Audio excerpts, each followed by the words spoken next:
आत्मरक्षा प्रथम अधिकार होती है, तब भी जब गहन वन में हिंसक जीवों के मध्य रहना पड़े या सभ्यता के हिंसक मनुष्यों के मध्य। इसलिए साधना करने वाले योगी भी हिंसक जीवों को दूर रखने और उनको सावधान करने के लिए साधारण धनुष बाण अथवा कोई अन्य अस्त्र शस्त्र निर्मित कर पास रखते हैं। धनुष बाण का प्रयोग जब ऋषि मुनियों, योगियों, महासिद्धों ने आरंभ किया तो उससे धनुर्वेद का विस्तार हुआ।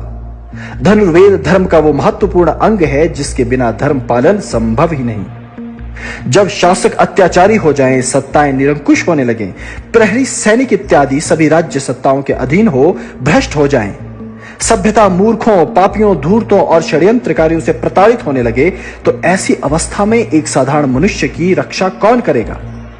जब साधारण मनुष्य की रक्षा के लिए न कोई सत्ता, न ही कोई न्यायालय, न सेना, न राजा, न ही प्रहरी आदि संस्थाएं सहायक हों, तब ऐसे में तुम्हें प्रकृति व ईश्वर प्रदत्त आत्मरक्षा के अधिकार का प्रयोग करना चाहिए।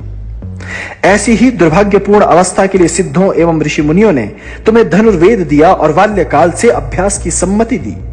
यह धनुर्वेद तुम्हें बांस के साधारण अस्त्र बनाने के लिए नहीं, अपितु अमोघ अस्त्रों एवं शस्त्रों को बनाने के लिए दिया गया। फिर तुम इस विद्या को क्यों भूल गए? याद रखना, जब भी असुर आएंगे वो तुम पर पत्थर, अग्नि, विष, रक्त, मांस आदि निकृष्ट पदार्थ फेंकेंगे। उनकी वृत्ति प्राचीन काल से ही है। ऐसी अवस्था में तुम्हारी आत्मरक्षा और धर्म रक्षा के लिए तुम्हें धनुष और शस्त्र दिए गए थे, वो आज कहां हैं? तुम्हारे दिव्यास्त्र कहां हैं? तुमने अपने अस्त्र शस्त्र राज्य सत्ताओं को क्यों सौंप दिए?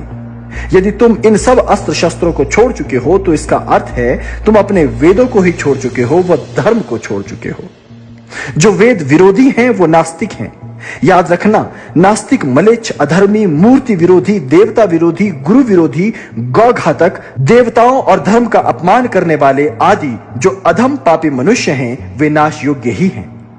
अन्यथा सत्ताएं और ये पवित्र धरती माता दैत्यों और अधर्मियों की हो जाएगी और सत्य, धर्म व तुम्हारा समूल विनाश हो जाएगा।